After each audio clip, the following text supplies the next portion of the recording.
Aha! So hello with you. Hi. So today I'd like to take a look at some berets that I've got in here.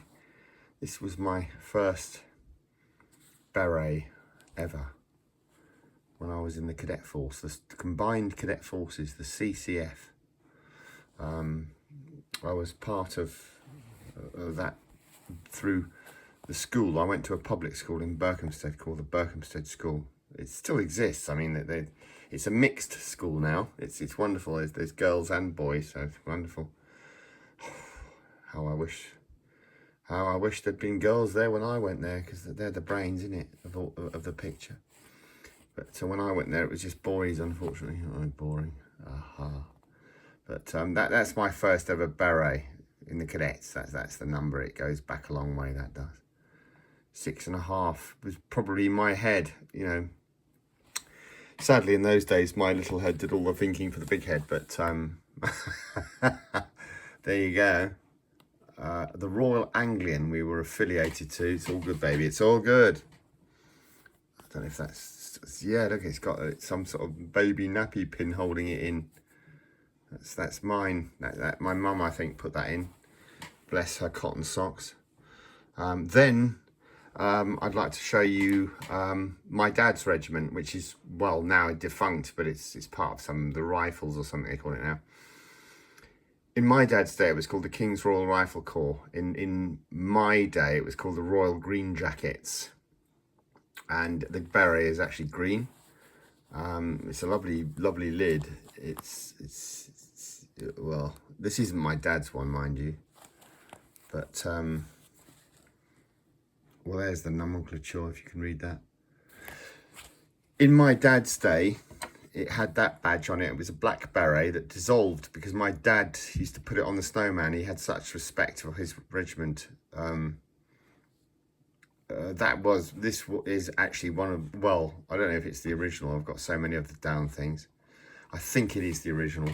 My dad's own beret badge from the King's Royal Rifle Corps, the KRRC, which, as I say, later became the Royal Green Jackets. You can see, if you look hard, you can see the likeness of the beret badges, the merging, the merge, you know what I mean? Nuts! But you can see it in there. Of course, that's the King's crown, that's the Queen's crown, so that's the difference. When my dad was serving in the I was going to say National Front for some reason. I don't know where my brain goes these days. It's absolutely gone rocker. But when my dad was serving in national service, he's never been National Front, trust me. He's the most easy, well, he's dead now. He's been dead 11 years, but he was the most easygoing bloke and loved everybody. So certainly not National Front. But that's the King's crown. And you can see the difference, the Queen's crown. Well, we're back to the King now, aren't we? Hey, oi! Hello, mate. You're all right, mate. King Charles III, isn't it? So that's sort of a representative thing of my dad's beret. So then the next thing I did was join the Royal Marines, which was interesting. So to join them, you effectively have to be 16 to 32 with exceptions for officers, whatever that means. And you have to meet specific height and BMI requirements, loving it. And I can tell you, it's a rigorous selection process. Really hard going. Even trying to get in the selection is difficult enough. You have to pass a defence aptitude assessment, a DAA, and a medical exam, which, well, I nearly got through. No, I did. I'm joking. And then you go down to the Commando Preparation Course, CPC, at Lympstone. Well, there you go. And that's as far as I got. I mean, I was there I was in the Royal Marine Reserves in Henley, in the I think it was either Oxford or the Oxon Road, one of the two, near the River Thames. Hey, hello. But all that was knocked out of me in a motorcycle accident, so I didn't actually get that far.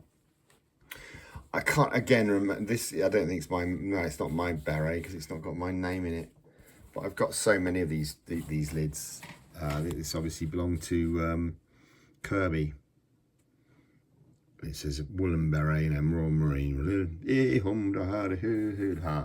So what you're doing, what you're leaning towards, hoping to get, is this lid, which is a green beret, which is the one that you're really. Tell me what I want, what I really want. I'll tell you what I want, I really want. This is what you really want, okay? It's the green beret, which you get when you pass the commando course. Aha. Okay. And it's not easy. As I'm very spoiled in the fact that I do actually have some Royal Marine commandos that have passed the green beret course, the commando course, who are followers of my channel, and hats off to you all. You know who you are. Bless you. Thank you so much.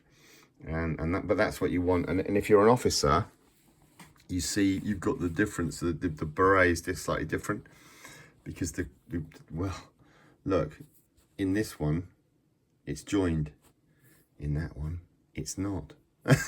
So a warrant officer and above gets this lid, which is awesome. I really don't know where I'm going with this one, but I found these berets. I'm airing them out because they do pong, unfortunately, because when you keep them stored. So that's the trainee beret that you get. You don't automatically get a green beret, you see, when you want to become a Royal Marine. They don't just give you the green beret. You actually have to earn it. You have to pass the commando course, which is very difficult. I'll leave links below, but I think it's I couldn't do it. I'm nearly 60 this year, so the chances of me passing that is like highly unlikely. But anyway, those that have, hats off to you. And I wish I could have done. I'd have loved that. I'd have loved this one to be mine. It's not. I did not pass the commando course. I won't bullshit or lie. I did actually have somewhere up in the attic. I've got a beret with this. It's blue and it's got like this little red crescent on and that's the Royal Marines. Pamari Pateram. Hey, by sea, by land. Anyway, thanks ever so much for watching. This video is rolling on a bit now. I don't know why. I don't know what I'm talking about half the time. If you've got this far, you're nuts. Anyway, thanks ever so much for watching. Blessings. Really appreciate it. Cheers. Blessings. Cheers.